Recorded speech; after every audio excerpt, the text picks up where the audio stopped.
Hello ವೀಕ್ಷಕರೇ, ನಮಸ್ಕಾರ. Sara cooking ರೆಸಿಪೀಸ್ಗೆ ನಿಮ್ಮೆಲ್ಲರಿಗೂ ಮತ್ತೊಮ್ಮೆ ಸ್ವಾಗತ. ಇವತ್ತು ನಾವು ಚಿಕನ್ ಹೈದ್ರಾಬಾದಿಯನ್ನು ಸಿಂಪಲ್ ಆದಂಥ ಮೆಥಡ್ನಲ್ಲಿ ಯಾವ ಥರ ಮಾಡೋದು ಅನ್ನೋದನ್ನು ನೋಡ್ಕೊಂಡು ಬರೋಣ. ರುಚಿ ತುಂಬಾ ಸೂಪರ್ ಆಗಿರುತ್ತೆ ವೀಕ್ಷಕರೇ.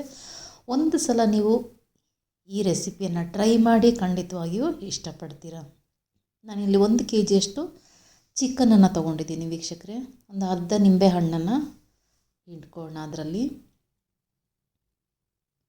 ಒಂದು ಅರ್ಧ ನಿಂಬೆ ಹಣ್ಣನ್ನು ಹಿಂಡ್ಕೊಳ್ಳೋಣ. ಹಾಗೆಯೇ ರೆಡ್ ಚಿಲ್ಲಿ ಪೇಸ್ಟನ್ನು ನಾನಿಲ್ಲಿ 1.5 ಸ್ಪೂನಷ್ಟು ಹಾಕ್ಕೊಳ್ತಾ ಇದ್ದೀನಿ.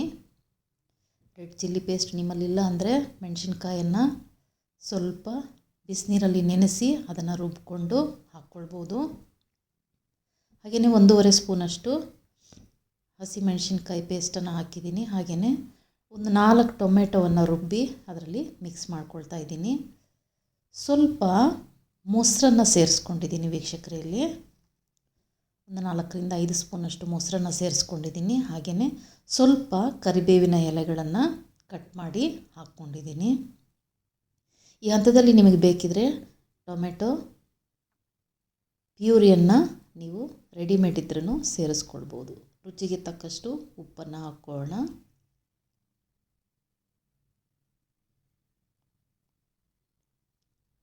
ಹಾಗೆಯೇ 1.5 ಸ್ಪೂನಷ್ಟು ಜಿಂಜರ್ ಗಾರ್ಲಿಕ್ ಪೇಸ್ಟನ್ನು ಸೇರಿಸ್ಕೊಳ್ತಾ ಇದ್ದೀನಿ ವೀಕ್ಷಕರೇ. ಜಿಂಜರ್ ಗಾರ್ಲಿಕ್ ಪೇಸ್ಟು ಸ್ವಲ್ಪ 4ರಿಂದ 5 ಸ್ಪೂನಷ್ಟು ಎಣ್ಣೆಯನ್ನು ಹಾಕ್ಕೊಳ್ತಾ ಇದ್ದೀನಿ. ಇದೆಲ್ಲನೂ ಚೆನ್ನಾಗಿ ಮ್ಯಾರಿನೇಟ್ ಮಾಡಬೇಕಾಗತ್ತೆ.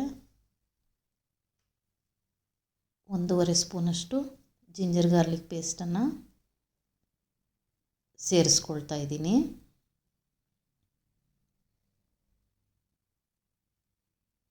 ಹಾಗೆಯೇ ಒಂದು ಅರ್ಧ ಸ್ಪೂನಷ್ಟು ಗರಂ ಮಸಾಲನ ಹಾಕ್ಕೊಳ್ತಾ ಇದ್ದೀನಿ ವೀಕ್ಷಕರೇ. ಬೇರೆ ಯಾವ ಪುಡಿಗಳನ್ನು ನಾನಿಲ್ಲಿ ಸೇರಿಸಿಲ್ಲ. ಈಗ ಇದನ್ನೆಲ್ಲ ಚೆನ್ನಾಗಿ ಒಂದು ಸಲ ಕೈ ಆಡಿಸ್ಕೊಳ್ಳೋಣ. ಮಿಕ್ಸ್ ಮಾಡಿ ಒಂದು 10ರಿಂದ 15 ನಿಮಿಷ ಟೈಮ್ ಇತ್ತು ಅಂತಂದರೆ ನಿಮಗೆ ಒಂದು ಅರ್ಧ ಗಂಟೆನೂ ಸಹ ಇಡ್ಬೋದು. ಇನ್ನೂ ಚೆನ್ನಾಗಿ ಅದೆಲ್ಲ ಮಸಾಲೆಗಳೆಲ್ಲ ಚಿಕನ್ನಲ್ಲಿ ಹೀರ್ಕೊಳ್ಳುತ್ತೆ. ಇಲ್ಲ ಒಂದು 10ರಿಂದ 15 ನಿಮಿಷ ಇಟ್ಟರೂ ಸಾಕಾಗುತ್ತೆ ವೀಕ್ಷಕರೇ. ನಿಮಗೆ ಚಿಲ್ಲಿ ಪೇಸ್ಟ್ ಇಲ್ಲ ಅಂತಂದರೆ ಗ್ರೀನ್ ಚಿಲ್ಲಿ ಸಾಸ್ ಆದರೂ ಸೇರಿಸ್ಕೊಳ್ಬೋದು. ಇಲ್ಲ ಕೆಂಪು ಸಾಸ್ ಆದರೂ ಸೇರಿಸ್ಕೊಳ್ಬೋದು ನಿಮಗೆ ಟೈಮ್ ಇಲ್ಲ ಅಂದರೆ. ಈಗ ಎಲ್ಲವುಗಳನ್ನು ಚೆನ್ನಾಗಿ ಮಿಕ್ಸ್ ಮಾಡಿ ತಟ್ಟೆ ಮುಚ್ಚಿ ಒಂದು 10ರಿಂದ 15 ನಿಮಿಷ ನೆನೆಯೋದಕ್ಕೆ ಬಿಡೋಣ ವೀಕ್ಷಕರೇ. ಅಷ್ಟರಲ್ಲಿ ಒಂದು ಪಾತ್ರೆಯನ್ನು ಸ್ಟವ್ ಮೇಲೆ ಇಟ್ಕೊಳ್ಳೋಣ. ಚೆನ್ನಾಗಿ ನಮ್ಮ ಚಿಕನ್ನು ಮ್ಯಾರಿನೇಟ್ ಆಗಿದೆ. ಇನ್ನೊಂದು ಸಲ ಚೆನ್ನಾಗಿ ಕೈ ಆಡಿಸ್ಕೊಳ್ಳೋಣ ವೀಕ್ಷಕರೇ.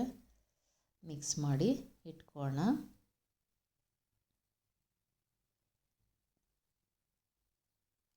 ಈ ರೀತಿ ನೀವು ಮಾಡಬೇಕಾದ್ರೇ ಮುಂಚಿತವಾಗಿಯೇ ಉಪ್ಪು ಹುಳಿ ಖಾರ ಎಲ್ಲ ಕ್ಲೀನಾಗಿ ಅದರಲ್ಲಿ ಹೀರ್ಕೊಳ್ಳುತ್ತೆ ವೀಕ್ಷಕರೇ. ನಾವು ಮುಂಚಿತವಾಗಿ ಚಿಕನ್ನಲ್ಲಿ ಎಣ್ಣೆಯನ್ನು ಹಾಕಿರೋದ್ರಿಂದ ಸ್ವಲ್ಪ 1ರಿಂದ 2 ಸ್ಪೂನಷ್ಟು ಎಣ್ಣೆಯನ್ನು ಪಾತ್ರೆಯಲ್ಲಿ ಹಾಕ್ಕೊಳ್ಳಿ. ಕರಿಬೇವಿನ ಎಲೆಗಳನ್ನು 1 ಹಿಡಿಯಷ್ಟು ಸೇರಿಸ್ಕೊಂಡಿದ್ದೀನಿ. ಅದು ಸ್ವಲ್ಪ ಬಾಡಿದ ಮೇಲೆ ಸ್ವಲ್ಪ ದಪ್ಪ ತಳ ಇರ್ತಕ್ಕಂಥ ಪಾತ್ರೆಯನ್ನು ಉಪಯೋಗಿಸಿ ನಾವು ಇದನ್ನ ಸ್ವಲ್ಪ ಚೆನ್ನಾಗಿ ಗ್ರೇವಿ ಇಲ್ಲದಿರ ಮಾಡ್ಕೊಳ್ಳೋದ್ರಿಂದ ನಿಮಗೆ ಗ್ರೇವಿ ಬೇಕು ಅಂತಂದ್ರೆ ಬೇಗನೆ ತೆಕ್ಕೊಳ್ಬೋದು. ಈಗ ಮಿಕ್ಸ್ ಮಾಡಿ ಇಟ್ಟಂಥ ಚಿಕನನ್ನು ಅದರಲ್ಲಿ ಹಾಕಿ ಕಲಿಸ್ಕೊಳ್ಳೋಣ ವೀಕ್ಷಕರೇ. ಈಗ ನಾವು ಹಾಕಿದಂಥ ಕರಿಬೇವು ಚೆನ್ನಾಗಿ ಫ್ರೈ ಆಗಿದೆ, ಅದರ ಪರಿಮಳ ಬಿಟ್ಕೊಂಡಿದೆ. ಈಗ ನೆನೆಸಿಟ್ಟಂಥ ಚಿಕನನ್ನು ಅದರಲ್ಲಿ ಸೇರಿಸ್ಕೊಳ್ಳೋಣ.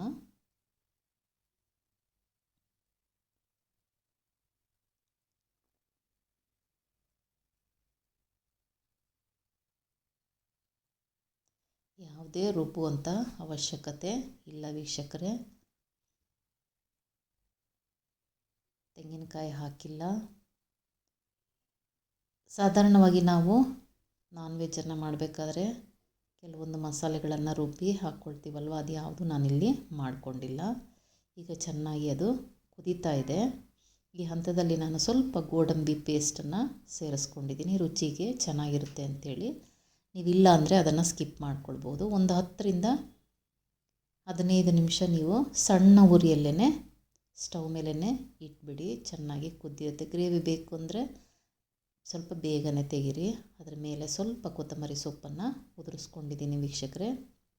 ಈಗ ನಮ್ಮ ಚಿಕನ್ ಹೈದ್ರಾಬಾದಿ ರೆಡಿಯಾಗಿದೆ. ಯಾರಾದರೂ ಹೊಸದಾಗಿ ಚಾನಲನ್ನು ನೋಡ್ತಾ ಇದ್ದರೆ ದಯವಿಟ್ಟು ಲೈಕ್ ಮಾಡಿ, ಶೇರ್ ಮಾಡಿ, ಸಬ್ಸ್ಕ್ರೈಬ್ ಮಾಡಿ, ಮತ್ತಷ್ಟು ಜನರಿಗೆ ಶೇರ್ ಮಾಡಿ ವೀಕ್ಷಕರೇ. ಇವತ್ತು ನಾನು ಮಾಡಿರ್ತಕ್ಕಂಥ ಸಿಂಪಲ್ ಆದಂಥ ರೆಸಿಪಿ ನಿಮಗೆ ಇಷ್ಟ ಆಗಿದ್ದರೆ ಕಮೆಂಟ್ ಮಾಡಿ ತಿಳಿಸೋದನ್ನು ಮರಿಬೇಡಿ. ಮತ್ತಷ್ಟು ಹೊಸ ವಿಡಿಯೋಗಳನ್ನು ತರೋದಕ್ಕೆ ಪ್ರೋತ್ಸಾಹ ಕೊಡಿ ವೀಕ್ಷಕರೇ.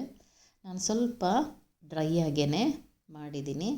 ನಿಮಗೆ ಗ್ರೇವಿ ಬೇಕು ಅಂತಂದರೆ ಬೇಗನೆ ನೀವು ಆಫ್ ಮಾಡ್ಕೊಳ್ಬೋದು. ಇದರಲ್ಲಿ ಯಾವುದೇ ನಾನು ನೀರನ್ನು ಸೇರಿಸಿಲ್ಲ ವೀಕ್ಷಕರೇ. ನಾವು ನೆನೆಸಿಟ್ಟಂಥ ಮಸಾಲೆಯಲ್ಲೇ ಅದು ಚೆನ್ನಾಗಿ ನಮ್ಮ ಚಿಕನ್ನು ಬೆಂದಿದೆ. ನೋಡಿದ್ರಲ್ಲ, ಸಿಂಪಲ್ಲಾಗಿ ನಮ್ಮ ಚಿಕನ್ನು ಎಷ್ಟು ಚೆನ್ನಾಗಿ ಕಾಣ್ತಾ ಇದೆ ಅಂತ. ದಯವಿಟ್ಟು ಸಬ್ಸ್ಕ್ರೈಬ್ ಮಾಡೋದನ್ನು ಮರಿಬೇಡಿ. ಎಷ್ಟೋ ಜನ ಸಬ್ಸ್ಕ್ರೈಬ್ ಮಾಡಿದಿರ ನೋಡ್ತಾ ಇದ್ದೀರಾ. ಪ್ರೋತ್ಸಾಹ ಕೊಡಿ. ವಿಡಿಯೋನ ನೋಡಿದ್ದಕ್ಕೋಸ್ಕರ ಧನ್ಯವಾದಗಳು. Take care. ಬಾಯ್.